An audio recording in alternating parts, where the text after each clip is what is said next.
నమస్కారం, వార్తలకు స్వాగతం. ముందుగా ముఖ్యాంశాలు.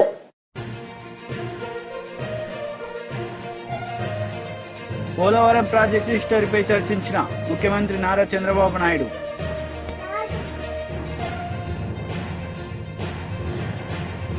రానున్న 4 ఏళ్లు తెలంగాణ సమగ్ర అభివృద్ధి కోసమే అహర్నిశలు పనిచేస్తాం, సీఎం రేవంత్ రెడ్డి వెల్లడి.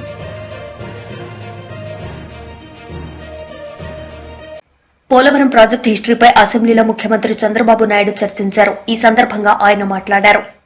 3 నదులు ప్రధానంగా మనం చూస్తే కృష్ణ, గోదావరి, వంశధార, పెన్నా ఉంది. కానీ చాలా వరకు నీళ్లు వచ్చే పరిస్థితి లేకుండా over a period of time ఉండే నీళ్లు కూడా గోదావరి అవన్నీ శ్రీశైలంకి వచ్చిన తర్వాత ఆ ప్రాబ్లం వచ్చే పరిస్థితికి వచ్చింది. ఈ రోజు మన రాష్ట్రానికి ఒక గేమ్ చేంజర్ పోలవరం. నేను అందుకే అనేక సందర్భాలు చెప్పాను, పోలవరం ఆంధ్రప్రదేశ్ రాష్ట్రానికి ఒక జీవనాడి, ఒక వెన్నెముక. ఇది కానీ సమర్థవంతంగా కానీ మనం చేసుకోగలిగితే, అక్కడి నుంచి నదుల అనుసంధానం జరగగలిగితే ఈ రాష్ట్రంలో కరువుకు చెక్ పెట్టే పరిస్థితి వస్తుంది. కరువును నివారించగలిగితే బంగారం పండించే రైతాంగం ఉన్నారు, పెట్టుబడులు వస్తాయి, త్రాగునీటి సమస్య కూడా పరిష్కారం అవుతుంది. కొన్ని ప్రాంతాల్లో ఫ్లోరైడ్ నీళ్లు ఉండి అనేక ఆరోగ్య సమస్యలు వస్తున్నాయి. ఈస్ట్ వెస్ట్ గోదావరి జిల్లాల్లో చూస్తే ఎక్కువ చేపల చెరువులు వచ్చిన తర్వాత కలుషితమైన నీరు తాగే పరిస్థితికి వస్తున్నాం.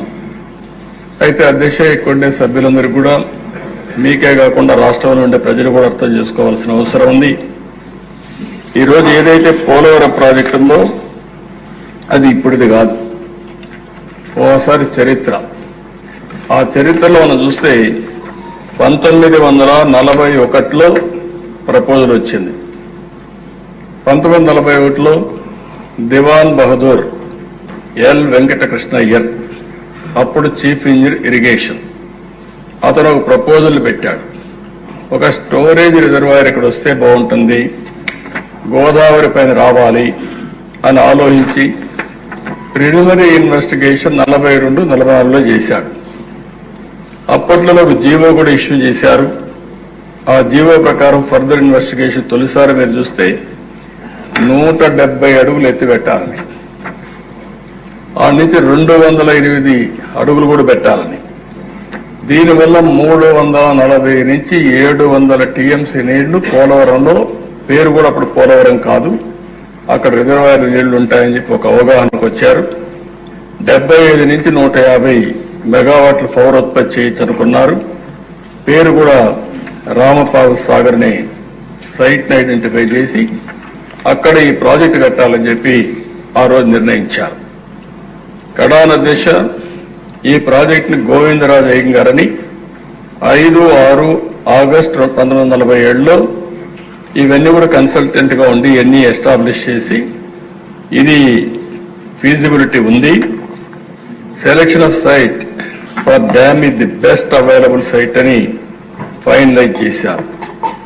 ఆ రోజు కానీ ఇప్పుడు వచ్చినట్టు పోలవరం పూర్తయిన అధ్యక్ష SSR 47-48 ప్రకారం 129 కోట్లు, ఈరోజు 55,000 కోట్లు.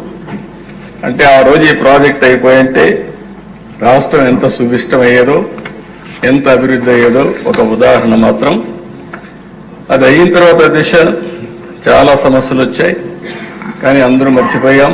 స్వాతంత్రం వచ్చింది, రాష్ట్రం వచ్చింది, మళ్ళా రాష్ట్రం కలిసింది, రాష్ట్రం విడిపోయింది. ఎన్ని జరిగినా కూడా అప్పట్లో ఎవరూ పట్టించుకోకుండా 15/5/1981లో మాత్రం అంజయ్య గారు ఫౌండేషన్ వేశారు. ఫౌండేషన్ వేసి ఆయన ఫౌండేషన్ మాత్రం వేశారు, కానీ ప్రాజెక్ట్ ఏమి స్టార్ట్ చేయకపోతే రాజశేఖర్ రెడ్డి వచ్చిన తర్వాత దాన్ని ఎన్ని ఇబ్బందులు పెట్టాలో అన్ని ఇబ్బందులు పెట్టి అస్తవ్యస్తం చేసి ప్రాజెక్ట్ ని ఇది అసాధ్యం అనే పరిస్థితికి వచ్చారు. మొట్టమొదటిసారి దిశ రాష్ట్ర విభజన జరిగిన తర్వాత హైదరాబాద్ ఇన్కమ్ తెలంగాణకు వెళ్తుంది, ఆంధ్రప్రదేశ్కి ఆదాయం లేదు. కాబట్టి ఈ ఆదాయం రావాలంటే కొన్ని అనౌన్స్ చేయాలనే ఉద్దేశంతో పోలవరాన్ని ఒక నేషనల్ ప్రాజెక్ట్ గా అనౌన్స్ చేశారు. ఈరోజు హైదరాబాద్ ఉంది అధ్యక్ష, నాలెడ్జ్ ఎకానమీకి చిరునామా. ఈరోజు దాన్ని ఒక ఆదర్శంగా చేశాం. అలాంటి రాష్ట్రానికి అక్కడ ఇచ్చినప్పుడు దీనివల్ల మనకు పూర్తిగా ఫలితాలు రాకపోయినా ఇక్కడి నుంచి శ్రద్ధ పెట్టాలనే ఉద్దేశంతోనే ఆ రోజు నేను ఒకటే ఆలోచించా. ఒకటి అమరావతి, రెండు పోలవరం. ఈ రెండు మనకు రెండు కళ్ళుగా తీసుకుపోవాలనే ఉద్దేశంతోనే రెంటిపై కూడా శ్రద్ధ పెట్టాం. మూడోది ఆంధ్రప్రదేశ్కు ఉండే పెద్ద అవకాశం సీ కోస్ట్.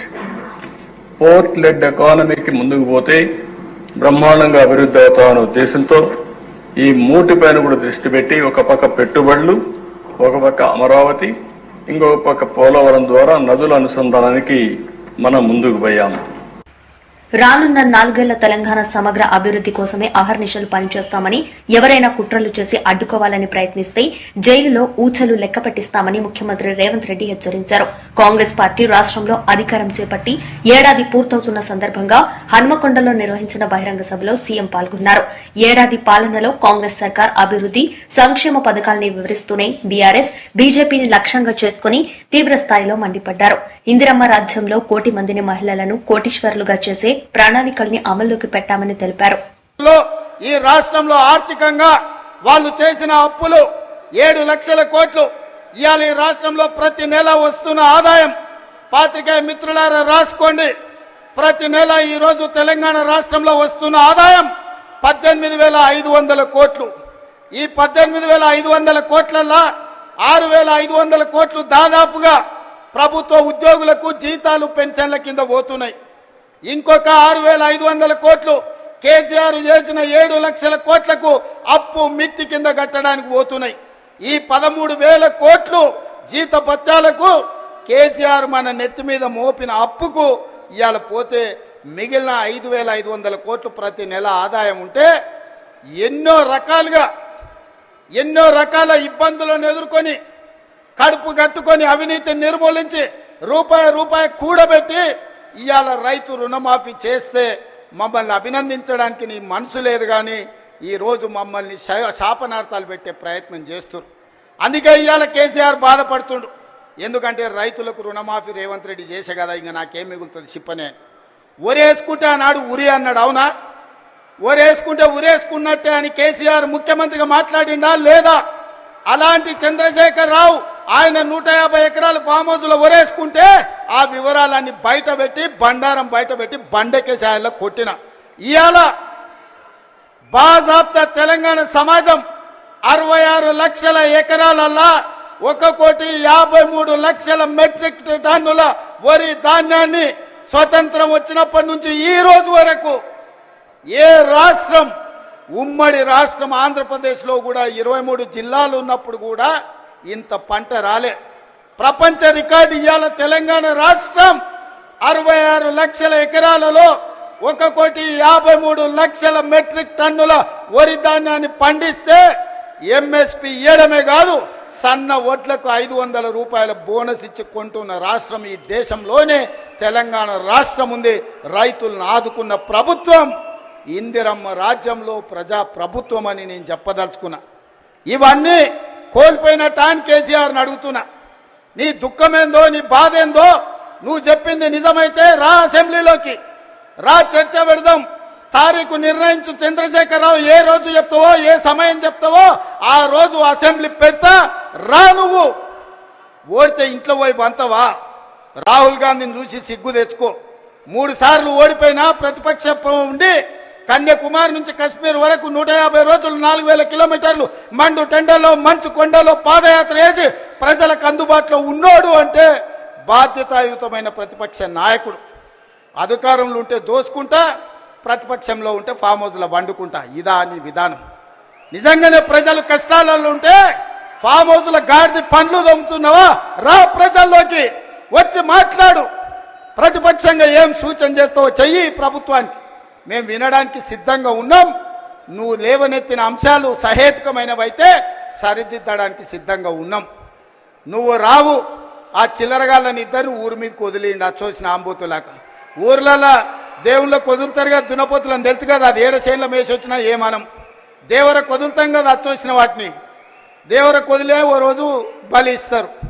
ఆ ఇద్దరిని అచ్చోసిన వాళ్ళలాక ఊరి మీదకి వదిలి ఈరోజు ఏది పడితే అది మాట్లాడుతున్నారు. ఏమన్నా అర్థం పర్థం ఉందా ఒక్కసారి ఆలోచన చేయండి మిత్రులారా. ఇంకా ఆ పక్కన లావు మనగాళ్ళు లడాయిపోతే వెనకాల ముగ్గురు నూకుడు మనగాళ్ళంట. ఆయన కిషన్ రెడ్డి అనట, ఆయన ఇంకొక ఆయన ఉన్నాడు. కేటీఆర్ ముందు రోజు మాట్లాడతాడు, రెండో రోజు కిషన్ రెడ్డి మాట్లాడతాడు.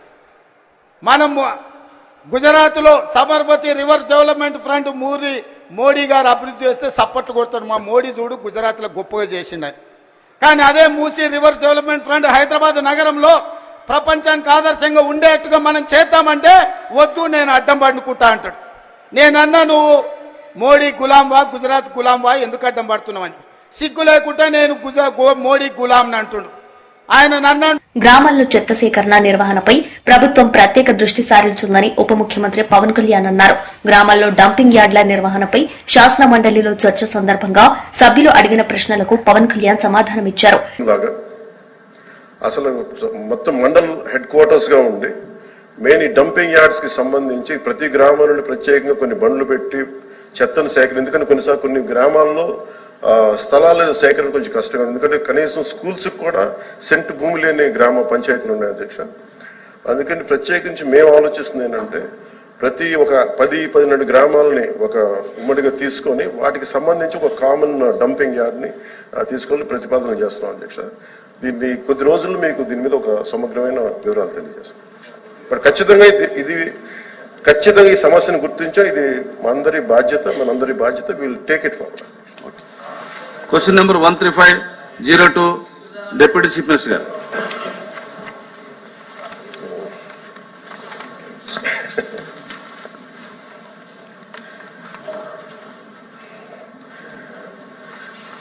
ఇది పంచాయతీ భవనాలు 2019-24 కాలంలో పంచాయతీ భవనాలు మరియు ఇతర కార్యాలయాలకు రంగులు వేయడానికి సుమారు కొన్ని 4,800 కోట్లు ఖర్చు చేశారన్న విషయం వాస్తవమేనా?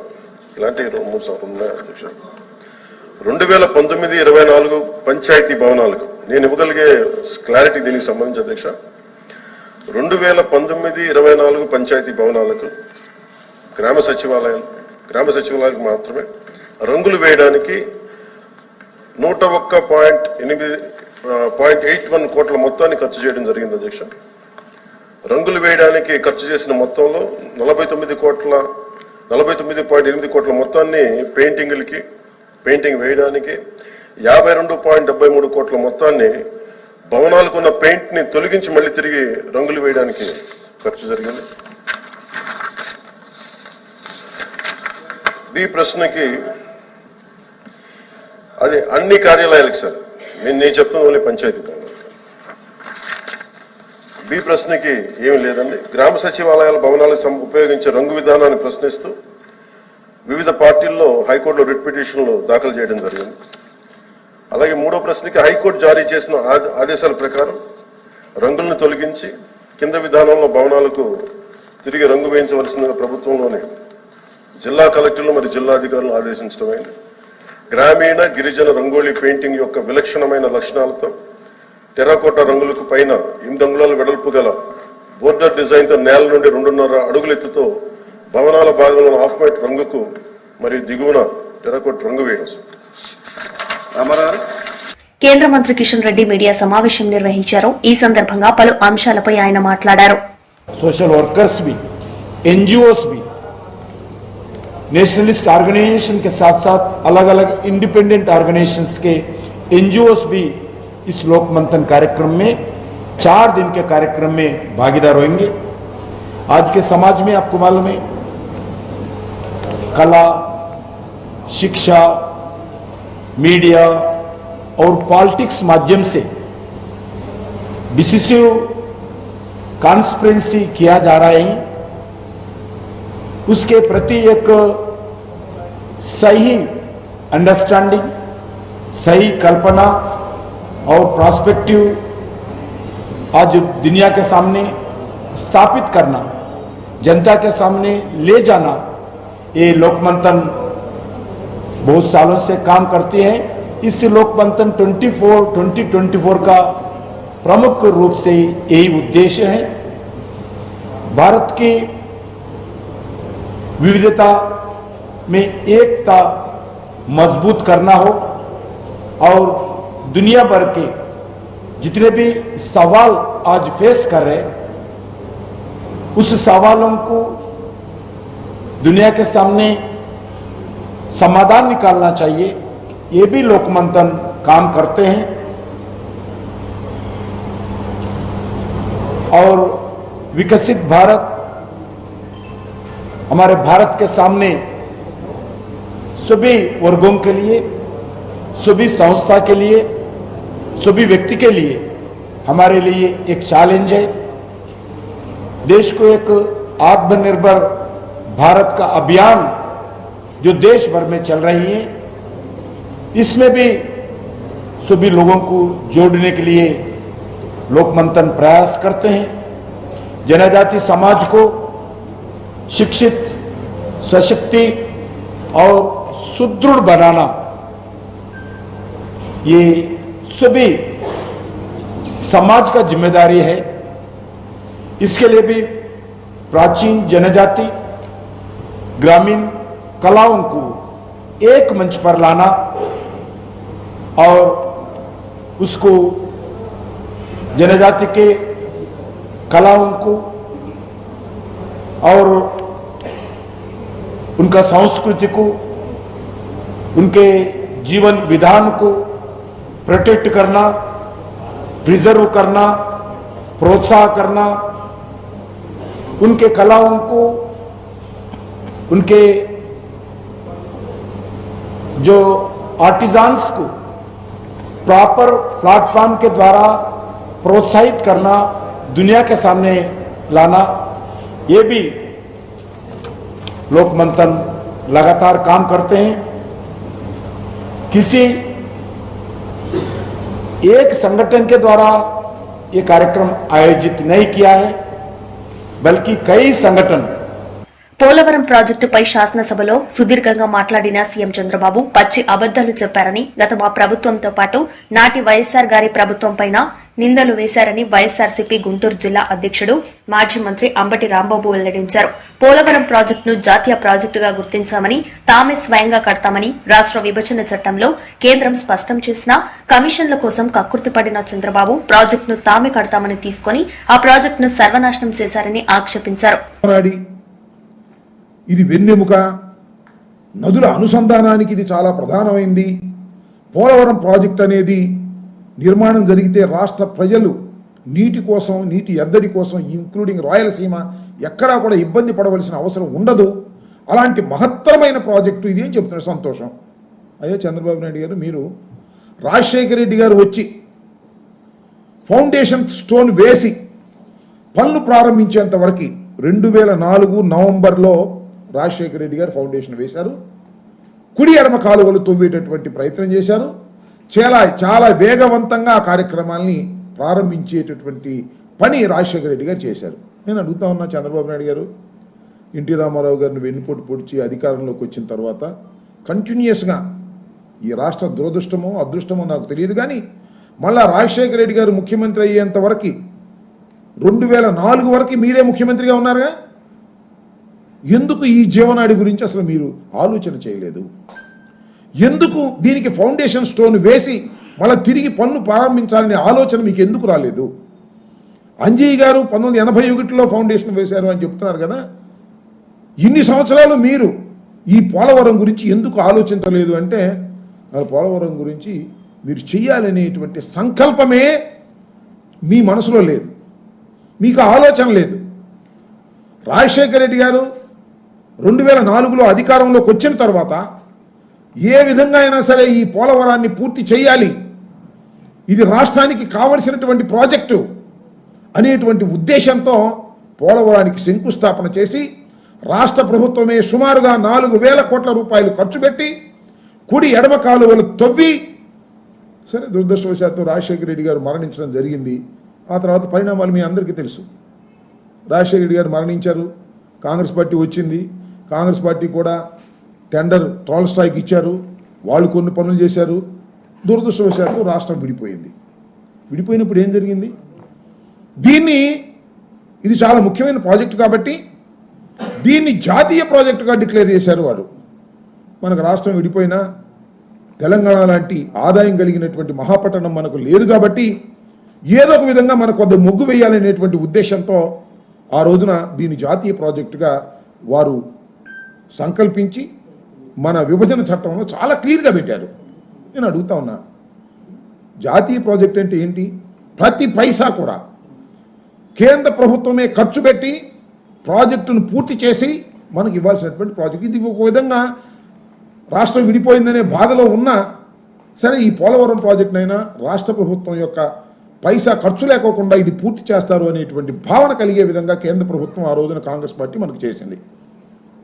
ఏం చేశారు మీరు? నేను అడుగుతా ఉన్నాను. నారా చంద్రబాబు నాయుడు గారు ఎంత అద్భుతంగా, చంద్రబాబు నాయుడు గారికి వయసు పెరుగుతూ ఉంది, అనుభవం పెరుగుతూ ఉంది, నైపుణ్యం కూడా బాగా పెరుగుతూ ఉంది.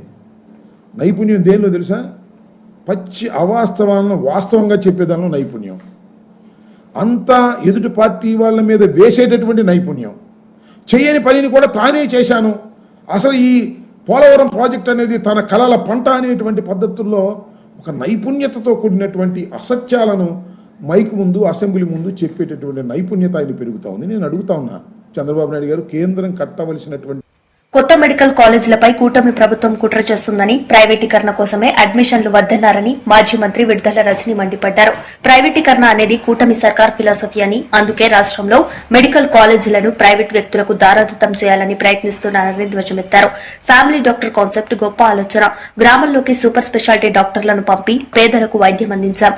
మా హయాంలో ఎలాంటి సౌకర్యాలు అందించామో ప్రజలకు తెలుసు. ఏపీని మెడికల్ హబ్ గా తీర్చిదిద్దాలనే లక్ష్యంతో వైఎస్ జగన్ పనిచేశారు. వైఎస్ఆర్సీపీ ప్రభుత్వంపై బురద జల్లాలని కూటమి ప్రభుత్వం ప్రయత్నిస్తుందని ఆమె తప్పుబట్టారు. నిర్లక్ష్యం వహిస్తున్నటువంటి కూటమి ప్రభుత్వాన్ని మనం చూస్తా ఉన్నాము. ఇక మనం చూస్తా ఉన్నాము కూటమి ప్రభుత్వం ఏర్పడ్డాక మరి చంద్రబాబు నాయుడు గారి నాయకత్వంలోని ఈ కూటమి ప్రభుత్వం ఒక పద్ధతి ప్రకారంగా ఆరోగ్యశ్రీని ఏ విధంగా కూడా నిర్వీర్యం చేస్తున్నారో మనం చూస్తా ఉన్నాము. ఆరోగ్యశ్రీ బదులు ఆరోగ్యశ్రీ అసలు అవసరమే లేదని, ఏవో ఇన్సూరెన్స్ స్కీమ్లని, ఏవో పాలసీలని ఒక పద్ధతి ప్రకారం మనం చూస్తున్నట్టయితే ఆరోగ్యశ్రీని అనారోగ్యశ్రీగా మార్చేస్తున్నారు. ఇక ఆరోగ్య ఆసరాన్ని ఏమాత్రం కూడా పట్టించుకోవట్లేదు, ఊసేలేదని చెప్పొచ్చు. ఇక నెట్వర్క్ హాస్పిటల్లో పరిస్థితికి వస్తే చెల్లించాల్సినటువంటి పెండింగ్ బిల్స్ ఏమాత్రం కూడా చెల్లించడం లేదు. ఇక ఫ్యామిలీ డాక్టర్ ప్రోగ్రామ్ మీ అందరికీ కూడా తెలుసు. జగన్మోహన్ రెడ్డి గారి ఒక గొప్ప ఆలోచన, ఒక అద్భుతమైన కాన్సెప్ట్ అని చెప్పొచ్చు ఈ ఫ్యామిలీ డాక్టర్ ప్రోగ్రామ్. గ్రామాల్లోనే వైద్య సేవలు అందించేటువంటి ఒక గొప్ప ఆలోచన. అవసరమైన ప్రతి ఇంటికి కూడా గవర్నమెంట్ డాక్టర్ వెళ్ళి ఆ ఇంట్లోనే వైద్య సేవలు అందించేటువంటి ఒక గొప్ప ప్రోగ్రామ్ ఈ ఫ్యామిలీ డాక్టర్ ప్రోగ్రామ్. మరి ఈ రోజున చూస్తుంటే ఇక ఈ ఫ్యామిలీ డాక్టర్ ప్రోగ్రామ్ కూడా ఏమాత్రం కూడా ఈ కూటమి ప్రభుత్వం పట్టించుకోనటువంటి పరిస్థితి. ఇక ఆరోగ్య సురక్ష, స్పెషాలిటీ డాక్టర్లను ఆ గ్రామంలోనే వారిని పంపించి అక్కడే ఆ గ్రామస్తులకు చక్కటి వైద్య సేవలు అందించేటువంటి ఒక వినూత్నమైనటువంటి కార్యక్రమం ఈ ఆరోగ్య సురక్ష. మరి ఈ కార్యక్రమం ఊసేలేదు. ఇక 108, 104 సేవలు మనం చూస్తా ఉన్నాం. ఆనాడు వైఎస్ రాజశేఖర్ రెడ్డి గారు 108 అనే అంబులెన్స్లను తీసుకురావటము మనం అప్పుడు అప్పటి నుంచి ఇప్పటికి కూడా ప్రజల కోసము, పేదవాడి కోసము ఏ ఇబ్బంది అయినా, ఏ ప్రాణాపాయ పరిస్థితుల్లో అయినా కూడా వాళ్ళకి ఎంబటే అందుబాటులో ఉండే విధంగా ఈ 108 సేవల్ని వారు ఇంట్రడ్యూస్ చేశారు. ఈ 108 అనేది దేశానికే ఆదర్శంగా నిలిచింది. ఈరోజు మనం చూస్తే దేశం మొత్తం కూడా 108 వెహికల్స్ మనకు కనిపిస్తాయి. ఆపదలో ఉన్న వాళ్ళని రక్షిస్తూ, కాపాడుతూ ఎక్కడికి వెళ్ళినా కూడా మనకి ఇవి దర్శనం అవుతూ ఉంటాయి. అలాంటి ఒక గొప్ప ఇనిషియేటివ్ని ఆనాడు వైఎస్ఆర్ గారు తీసుకొస్తే, అదే మన నాయకుడు జగన్మోహన్ రెడ్డి గారు మరి 108ని ఈ 104ని రివాంప్ చేస్తూ దీన్ని స్ట్రెంగ్తన్ చేస్తూ అనేక రిఫార్మ్స్ వీటిలో తీసుకురావడం జరిగింది. మనం చూసినట్టయితే ఈ 104 వెహికల్స్ని 976 కొత్త వాహనాలు మనం కొనుగోలు చేశాం. ఈ 108 అంబులెన్స్ చూస్తే 768 వరకు కూడా తీసుకెళ్ళాం. గతంలో మనం చూసినట్టయితే మనం అధికారంలోకి వచ్చే నాటికంటే అప్పటి టీడీపీ హయాంలో 531 ఉండేది. వీటిని మనం 768 వరకు కూడా పెంచాము. ఇవే కాకుండా ప్రత్యేకించి ట్రైబల్ ఏరియాస్ కోసం ప్రత్యేకించి 104, 108 వెహికల్స్ని కొనుగోలు చేసి అద్భుతమైన సేవలు ప్రత్యేకించి వారికి అందుబాటులోకి మనం తీసుకొచ్చాము.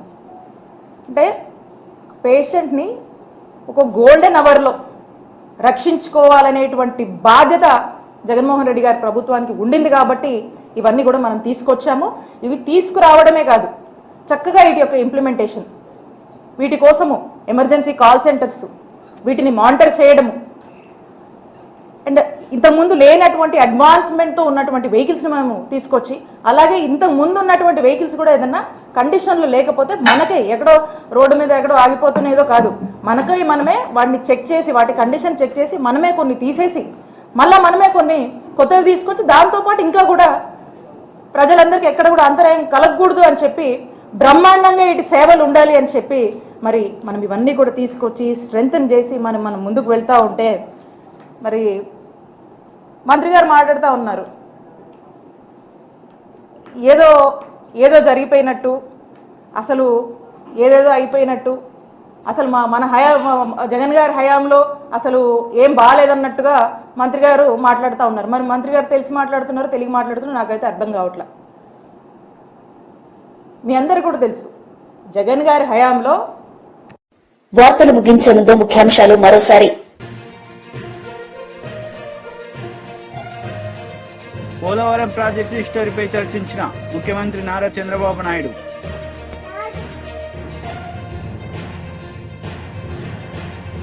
రానున్న 4 ఏళ్లు తెలంగాణ సమగ్ర అభివృద్ధి కోసమే అహర్నిశలు పనిచేస్తాం, సీఎం రేవంత్ రెడ్డి వెల్లడి.